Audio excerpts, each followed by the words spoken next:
कईस फूलरे गुंथिबु हारल मझिरे अरख देई बोलिबु कर्पूर चंदन साथी रे मन गंगा जल नेई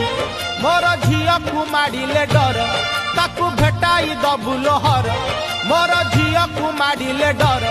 ताकू भेटाई दबु लोहर शिव कला नहीं झिया आखिरे देबू बहु जीवुलो झिया साथी रे शिव मंदिर बेगे जीवु